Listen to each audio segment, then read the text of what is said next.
You're listening to Salford City Radio, 94.4 FM, with your host, Jimmy Petruzzi, on the Friday Sports Show. We bring you all the news from the local area and around the world. We're very fortunate on this show to have some fantastic guests. We bring you some of the world's best athletes, footballers, sports people, coaches, across a broad range of areas. And tonight's show is going to be a little bit different.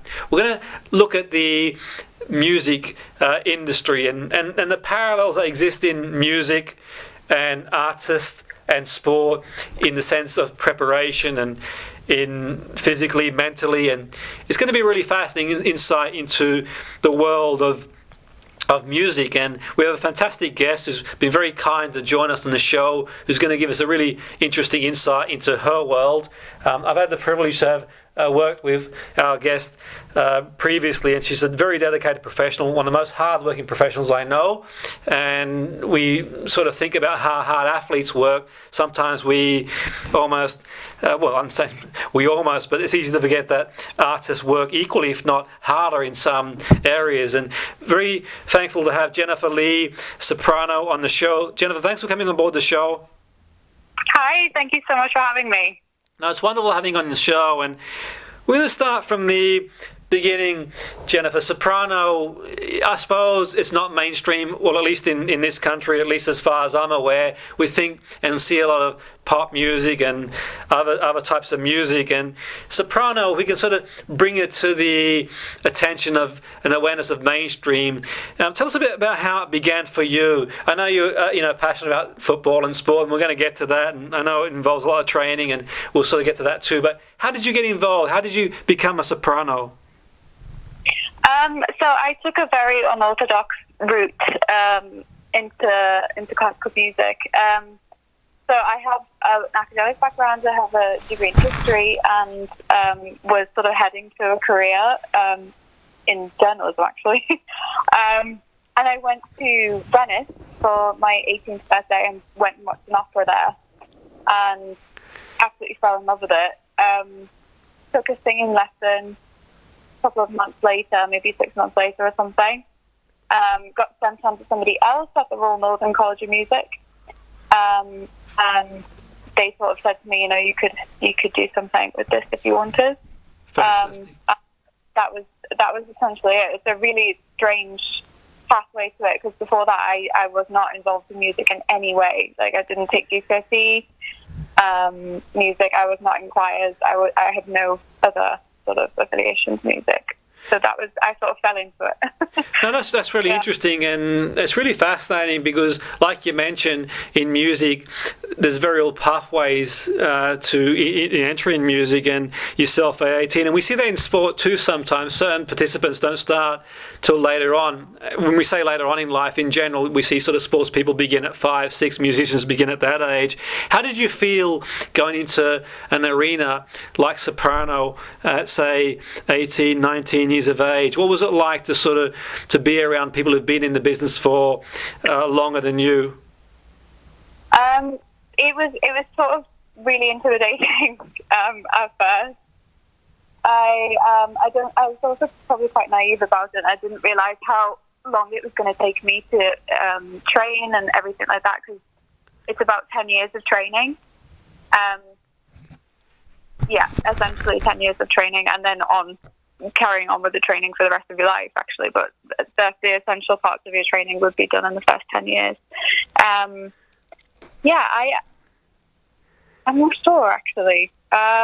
Yeah, and that's that's okay, and I can imagine sort of going into an industry where people have sort of been doing it, and you've been very honest about feeling maybe a little bit intimidated in going into that industry. I can imagine, if I draw a parallel to sport, that would almost be the case, and certainly athletes I've talked to who've gone into sport at, say, 17, 18 years of age, even a little bit later than that, and ended up doing exceptionally well.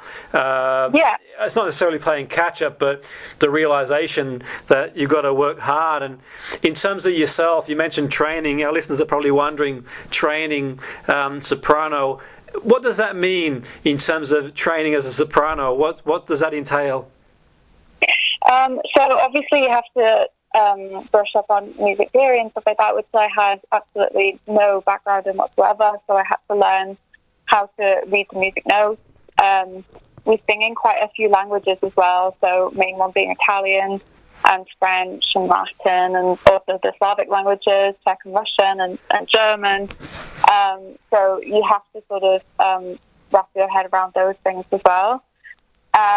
So there's all of the language training, so there's sort of academic stuff like that. And then you obviously have your vocal lessons. So that's working just purely on vocal technique.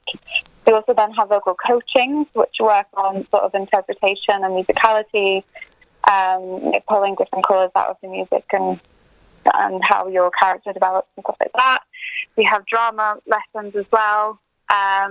Obviously, with like straight acting, because we're singing actors basically in operas, so that's really important to do that as well.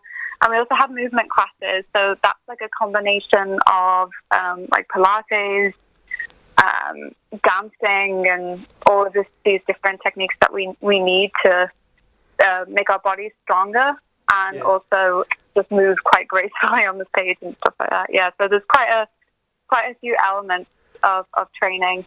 When you say the movement classes, are they sort of taken by a facilitator, or do you do them on your own, or a bit of both?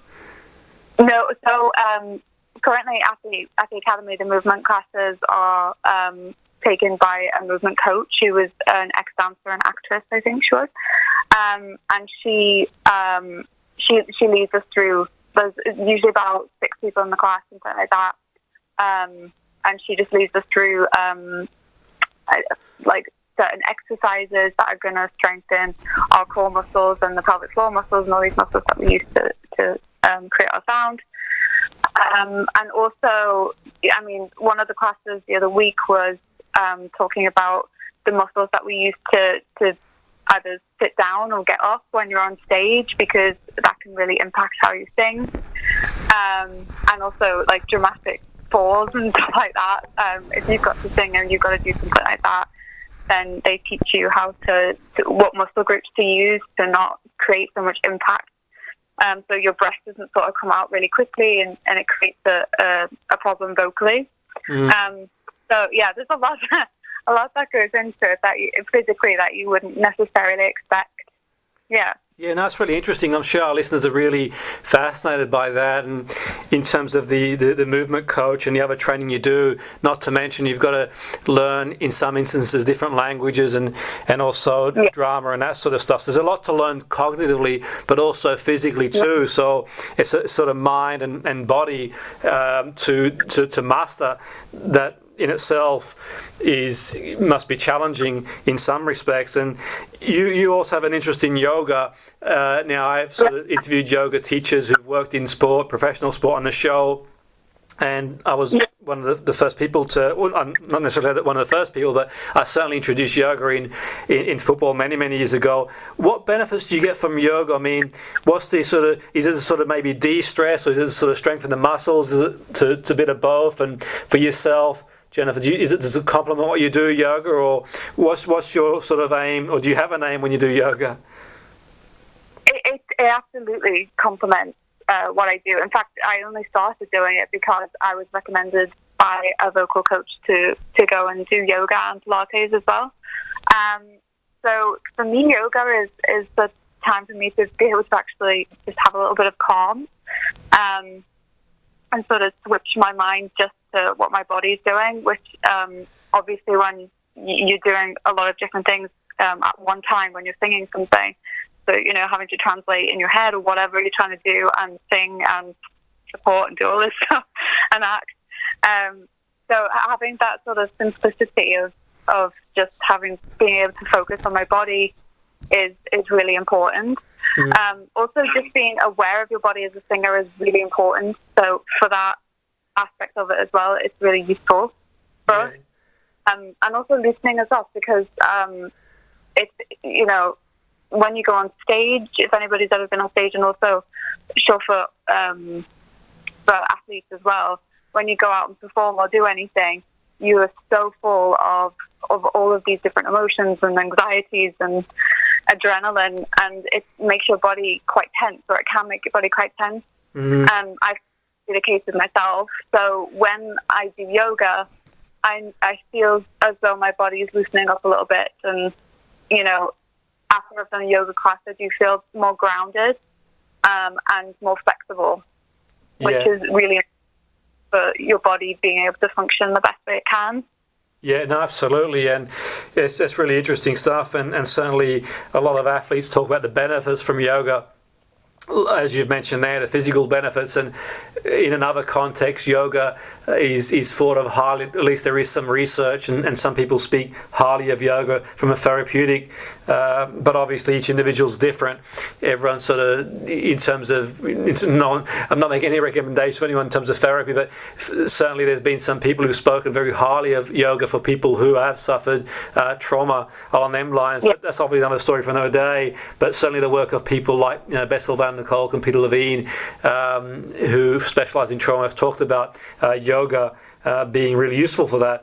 I can imagine in your industry the pressure, when we talk about pressure, obviously there's pressure in all walks of life, there's pressure in sports as well, from the point of view of performing. You mentioned there, in sport, Jennifer, and listeners will be familiar with sports people who go out and participate in front of big audiences, and the expectation is there, and their career sometimes is at stake, and they're lining up a penalty or a free kick, or it could be a gymnast, and you've got one shot at it sometimes, and you've got to really focus on the process.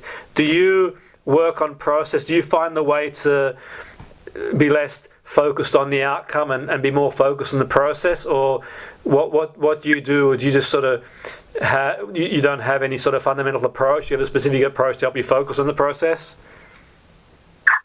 I'm trying to make one. Basically, I'm trying to develop a process that I follow, so I'm not as nervous. Yeah. I think the best thing for me is always to be as prepared as possible. Then I don't feel as anxious. Yeah. If I know the piece or whatever I'm doing, like the back of my hand, then I can rely on that quite well then. But on the lead up to any sort of audition or anything like that, it's really important to not neglect the sort of mental stress that creates. Yeah. And actually doing things like yoga and Pilates, although they're difficult to do in those times of stress, after you've done it, or after I've done it at least, I always feel so much better and almost sort of centered and get a bit more perspective on what's happening, rather than sort of panicking and being in a big anxiety attack. Yeah, absolutely. Which can happen. Absolutely, and that's understandable, and things like mental rehearsal and visualization are all useful. We can sort of build pathways in the brain, and we can sort of think, and there's been science around rehearsal. There's a lot of science around visualization rehearsal. Many top athletes do that, and also artists as well. It can help a lot. But sort of going forward, one thing that strikes me about you, Jennifer, and many athletes that I've known, top class athletes and sports people, one thing that strikes me about you, and please correct me if I'm speaking out of turn, you seem to be a perfectionist in terms of what you do. Maybe that's from the outside looking in, and maybe obviously the industry you're in requires that there's a small margins for error. Would you say that is the case in your industry? People, sopranos and artists in that area, they tend to be, there's that sort of perfectionism in terms of performance. Obviously. Yeah, absolutely. I couldn't agree more. It's absolutely, we're expected to be at the highest level, and like perfection is not an option. You need to be immaculate, which is not realistic, obviously, but that is what we're sort of taught to aim for. So you will find that a lot of singers, opera singers and classical singers, will be quite neurotic, because every single note needs to be perfect in their head, and if it isn't, even if they've done a magnificent performance, you can guarantee that they will come off stage and still be like, I wish I'd have done this, or I wish I'd have done that. It always seems to be the case. And now that I'm around a group of singers a lot now, I'm noticing this to be the case even more. This sort of neuroticism. Yeah, I mean. And, No, you mentioned neuroticism, and when we sort of think of psychology and the 5-factor model in terms of certain traits we're born with, certain traits we sort of we can influence to a point. Without sort of going into too much detail in the show, people can sort of look it up, and if you haven't already looked it up, you can look at the 5-factor model. I would think that to do well in your industry, you'd have to be high in conscientiousness and be able to manage the neuroticism trait, but also you've got to be very creative and high in openness. So I think that from a combination of these traits, I think that one is, according to the model, genetically born with someone's neurotic at 15, they're likely to be neurotic at 50. But being aware of it is one thing, and I think how important is it to be self-aware of your own personality? I mean, you seem to be really self-aware of your own persona. Just in the conversations we've had, you seem to be really, really self-aware.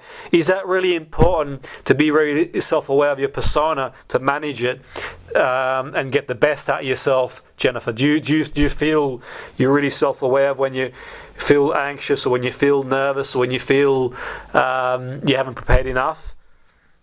Yeah, I think sort of way back when in the industry, sort of like when Pavarotti was around and stuff like that, it wasn't so sort of honed in on this kind of thing. But now, that with the modern age of singing, there's a lot of emphasis put on the self-reflection for a number of reasons, as you mentioned there, because we need to manage anxieties and stuff like that, and this is being addressed more and looked at more, rather than people just sort of saying, we'll just get on with it, which used to be the sort of old standard. Yeah. But more importantly, more of the emphasis is put on self-reflection and sort of drawing the audience in on emotions and really making characters real, rather than sort of, like one-dimensional characters. We want it to be real now. So you need to have this empathy and self-reflection in order to really identify with the stories that we're telling, and just sort of being human. Yeah, absolutely.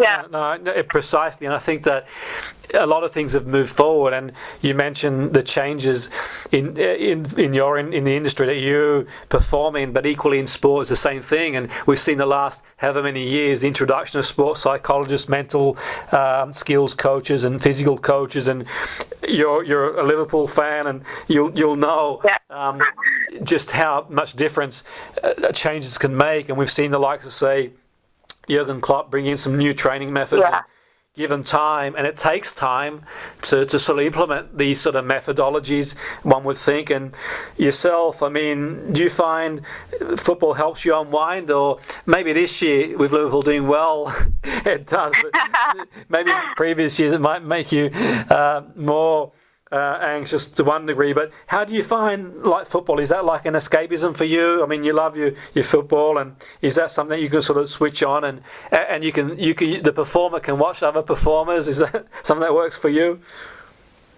Yeah, it does bring a comfort to me, because obviously I'm living in London now, so there's a nice tie to home whenever I watch Liverpool, of course. And there's always this community feel with football as well, which I really like. And you really miss when we're in big cities and in competitive industries as well.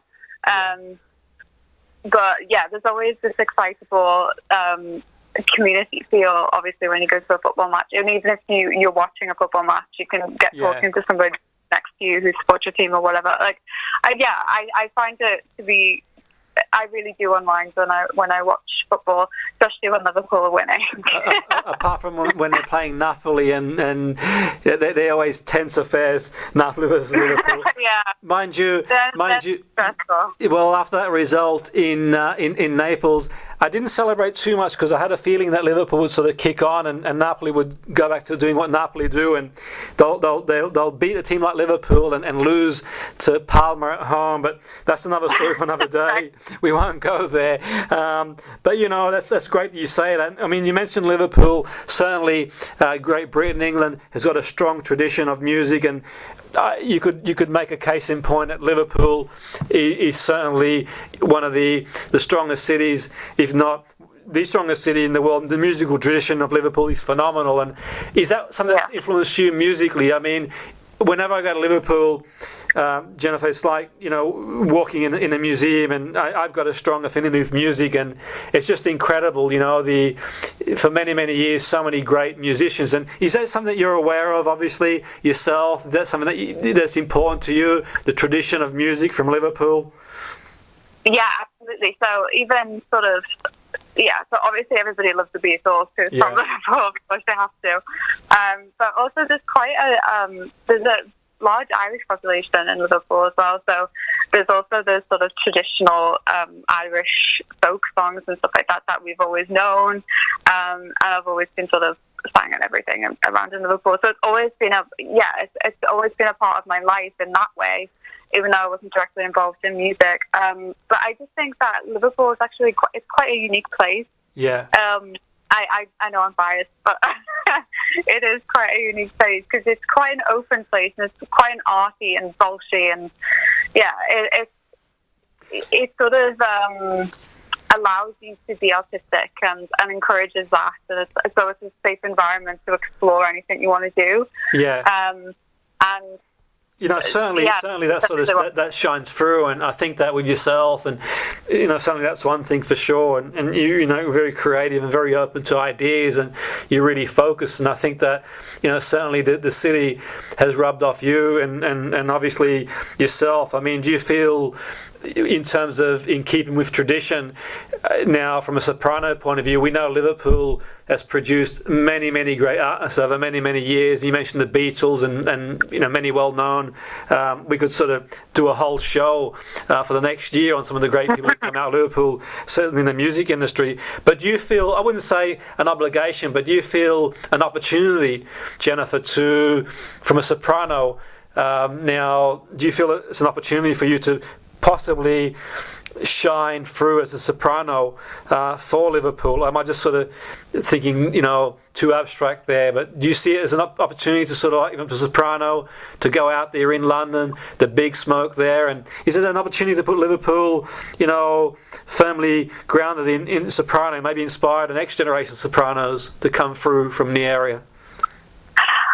I really hope so. I've met a few singers on the way.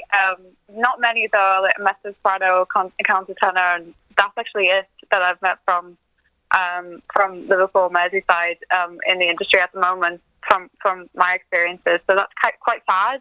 There's not as many people from the area that would be going into the classical music industry because I think of this class divide and stuff like that. But I would really encourage people to explore it, because it's not bourgeois or whatever. It's not at all. And I'd love people from areas in the northwest or whatever, in Liverpool particularly, to give it a chance and have a look at it, because it's such beautiful music. I would love to have more people from the area get involved. I would love to represent the city. I love the city. It's the best city in the world. Absolutely. I can see that for sure.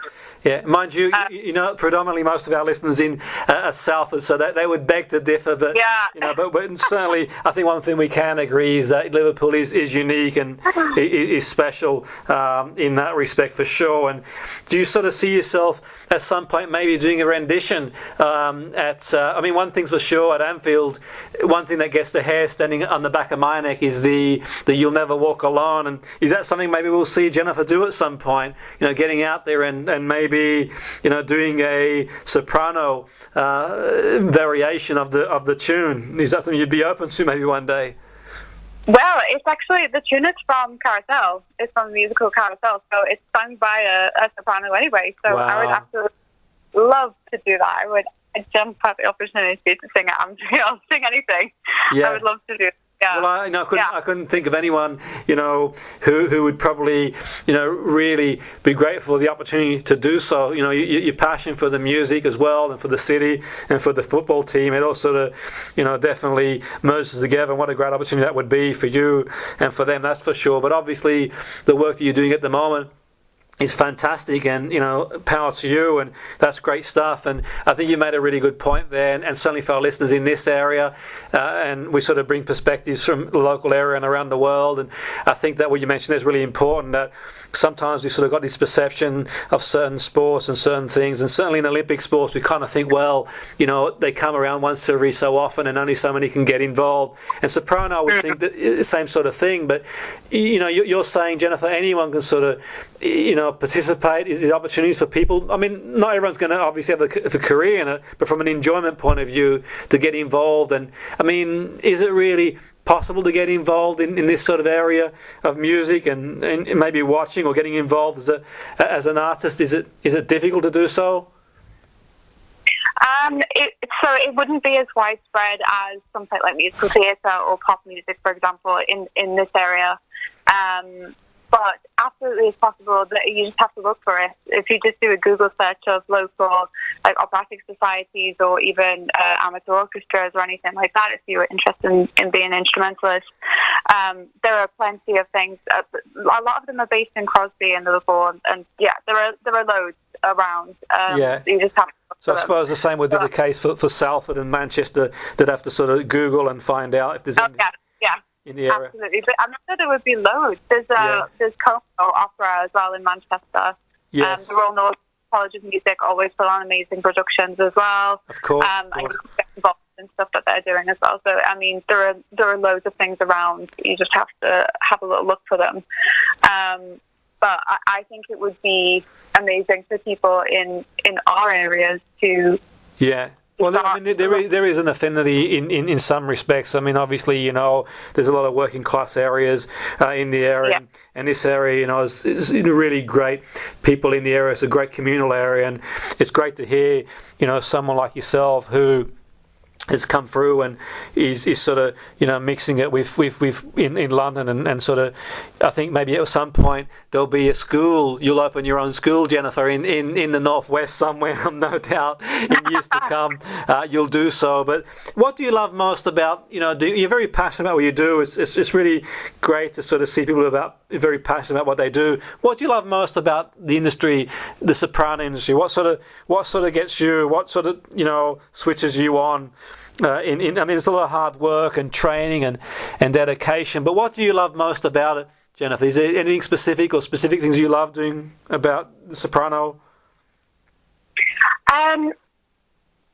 That's a difficult question. It depends what day you ask me as well. Sometimes I don't love a lot about it, and sometimes I love a lot about it. So it really depends. But I guess I just feel really lucky and privileged to be able to sing this kind of music. It's such beautiful music that's lasted all of these years, and I feel really privileged to be able to sing it, and also for people to want to listen to me, which is a real privilege as well. Absolutely. No, you do come across as a humble person and an honest, genuine person. I think that's a good point. I must admit, the sort of music for me has always appealed to me. It hasn't always been my mainstream. From a mainstream point of view, our listeners are probably well aware it's rock and so forth. But equally, being of Italian descent, Southern Italian descent. It's really, really special music in that area, and in Naples, where sort of my origins are from, music has been a big part of a city that sort of suffered so many things over so many years. And one thing that's always been around in Naples, I guess a little bit like Liverpool to a degree, it's a musical city, but in the sense that in Naples, Jennifer, people they'll sing on the street and make nothing of it. Not suggesting that people should do that, but everyone is a singer there, and this sort of music, especially in areas like Sorrento, there's a lot of festivals, and maybe one day we'll see that in this country. Do you think it's possible one day that it'll become not necessarily more mainstream, but more sort of accepted in the mainstream? We'll sort of go out there and really enjoy it. There's some really, really great tunes, it really is, and some great music. It's poetry, isn't it? Really, it is. Yeah. I genuinely hope so, because France, Germany, Italy, as you just mentioned, those places don't have this sort of idea of opera and classical music being some sort of highbrow event. People usually just go after work, and all people of different demographics and different ages go along to watch the opera or whatever. So I really wish that would become part of our culture. Absolutely. In Britain.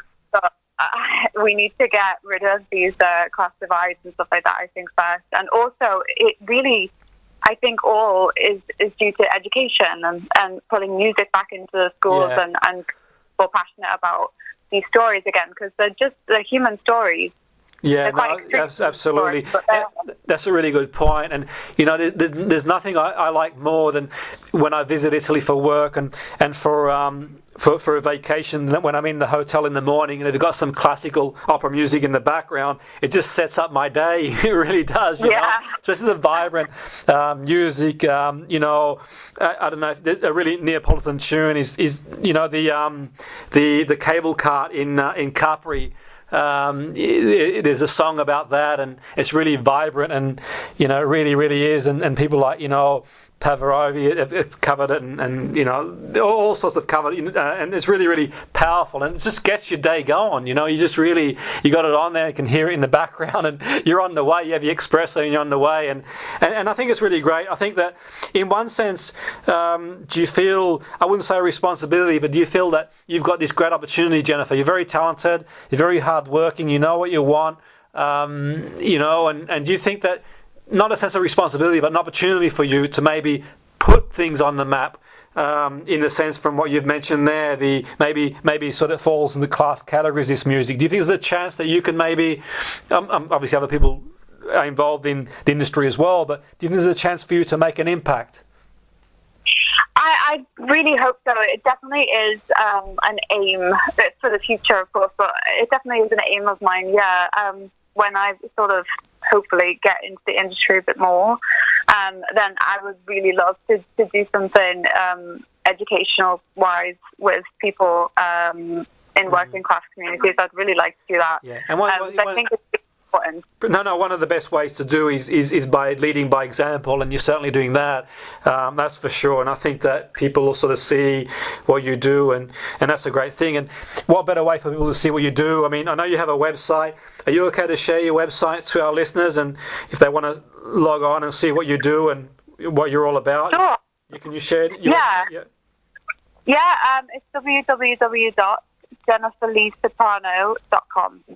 Okay, so just sort of JenniferLeeSoprano.com, and they can log on there and sort of see some of the work you're doing and sort of keep tabs of what you're doing, and that's great stuff. So it's been a pleasure having you on the show, Jennifer. Really fascinating insight. A little bit different in terms of what we normally cover, but no less fascinating. Really fascinating show in terms of an insight into what you do to prepare mentally, physically. I'm sure our listeners as well, some may be inspired to maybe take up and maybe look for a class in the local area if that works for them. But I really want to thank you, Jennifer, for coming on board the show, Salford City Radio 94.4 FM. Thank you for coming on board the show, and we wish you every success in your future endeavours. Oh, thank you so much for having me. Thank you. Fantastic.